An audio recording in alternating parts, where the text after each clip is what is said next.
Hey everyone, welcome back to Crypto Cash. Thank you so much for joining me here. Hope you're having a great day. We're taking a look here at Ethereum. Just want to kind of take perspective on this trade here before we jump on in, because this is definitely something I've had on my radar for a little while. And then I also want to kind of compare this with Bitcoin too, so you can kind of see the comparison here. It's looking a lot better for Ethereum here. So there's a decent chance we could see this price action continue higher. Obviously, you want to double check that a few things too as well. So if you're new to the channel, I'm not a financial advisor. Love to teach people to trade. I really hope you can learn something here today. I've been trading for a very long time. Hopefully you can smash that like button and help us grow the channel. Greatly appreciate that. If you do find benefit, of course, consider doing so. Now, speaking of benefit, I do want to say thank yous to my community members for the awesome feedback we've been receiving. We've taken some healthy profits from some Solana shorts. We took a really big short here from Solana recently, nice 40% there. And then what was it just recently too? We got a nice injective trade for all profit targets achieved. So again, kudos to our premium members. Thank you again for the feedback. Congrats, and you're welcome. Totally happy to help. Now, when it comes to Ethereum, what we want to talk about is a few things here. First of all, on the daily, it's looking a little stronger than Bitcoin right now. So we want to kind of recognize that. If we look at Bitcoin, we can see Bitcoin's kind of had a red day here today, and Ethereum is a little bit on the green side today. Okay, now there's that overcorrective pattern that Ethereum has versus Bitcoin. There's that too, but also just the potential that this could be a good sign, right? Because when you look at alt season, anytime alt season has started in the past, Ethereum starts with a strong tear. So again, I'm not speculating Ethereum is just blasting off and we're in alt season, but it's a good thing to identify, and it's nice to see it performing well. So let's take a look at the moving averages and kind of identify. First of all, the current price action is above the 200-day SMA. We've trending above that level 1, 2, 3, 4, 5 out of the last 6 days, basically. That's a very, very positive sign. So when the price action is above the 200-day SMA, it's absolutely something you want to pay attention to. Okay, so it really just applies that 1777 is a new support level there for Ethereum. If we take a look at the price action here, that's roughly about 2.5, almost 3% higher than the current than that support level. Okay, so we're in good shape there in that sense. If we take a look also at the moving averages, we can see here on the SMA, or correction, the RSI, we can see we're below 70, but above 50. Very positive sign here with an extremely high amount of money flowing into the coin. It's a really cool thing to see that. When we see that happening, that typically implies that the price action should be able to continue further upwards.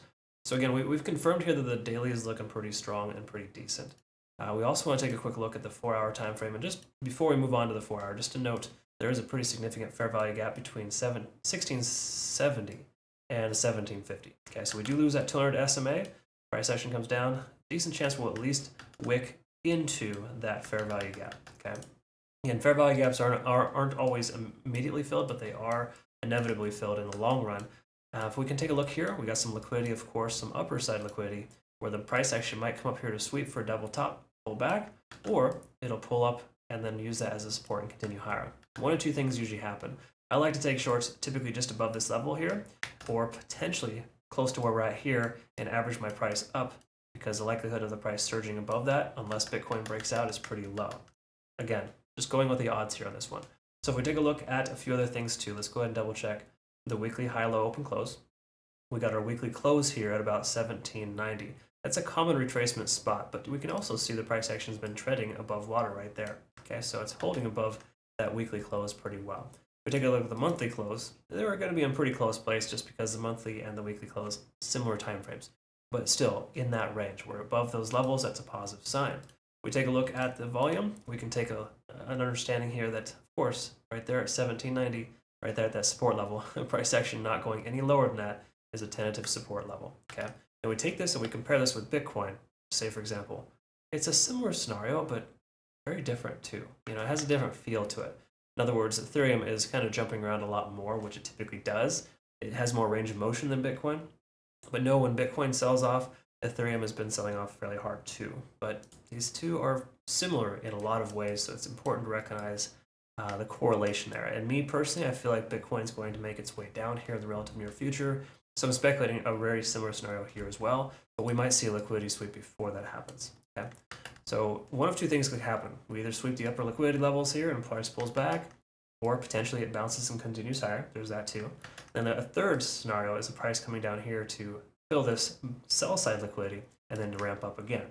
But again, if Bitcoin retraces, we can expect this to come up and essentially come down, especially if we're going to see 33,000 from Bitcoin, which I think is kind of an inevitability here.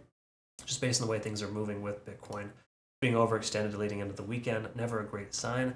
So again, Bitcoin will probably go sideways this weekend, and Ethereum should go down. That's the anticipation.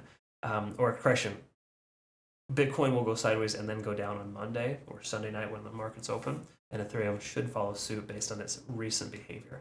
So again, that's kind of where we're at there. A decent amount of liquidity up here that left to be swept, though. Okay. Furthermore, we also want to look at the hourly here and just quickly note. Oh, apologies. Let me just quickly reference one more thing. MACD is trying to converge. There's a positive sign there. We also are back up over 50 on the RSI. So the 4-hour time frame is looking fairly decent for further upside. Now, again, is this going to break free if Bitcoin doesn't? My guess is no. If Bitcoin decides it wants to rally up, and we're going to see the same thing from Ethereum, but if Bitcoin decides to retrace, we're going to see a correction from Ethereum too. So you got to recognize that when Bitcoin moves, this coin moves too. All right, it's just kind of a standard thing. Last but not least, we're going to take a look at the cloud here on the hourly, and just note that we're barely breaking above here. We got conversion line above the baseline, lagging spans free and clear. So this is a pretty positive sign here for a long position or long confirmation. It's a little premature though, honestly. I usually like to wait for 2 or 3 hours until I take a trade above this level, and this being a resistance level here previously, 1830, it might be best to consider waiting before you take a long position. So to me, I'm still leaning a little bit more towards a short for this coin, and if I were to short again, I'll probably have entries on the way up, so I can average my price up, and then of course have some targets just below those previous Fibonacci levels we discussed here, where the price action is wicking down. So 1777, I'd probably have my target at 1780, something along those lines. And again, different strokes for different folks, but I'd recommend waiting for confirmation for a long, considering a short, but also waiting for that too, because it's really one of those situations where we got to kind of be patient and understand that this may not take place immediately, and I don't think that we're going to see a breakout from this coin, but if it does, that would be confirmation and a good sign that the market would be back on track. Hope you learned something here today. If you did, comment below, like, subscribe, follow. Greatly appreciate any and all support. We have an amazing community over here on Twitter, Telegram, and Discord. Be sure to jump on over to that as well. And once again, congrats to our community members for some nice Solana profits there. And we're going to go ahead and see where we can go here with Ethereum. Thanks again. Have a great rest of your day. We'll see you in the next one. Take care.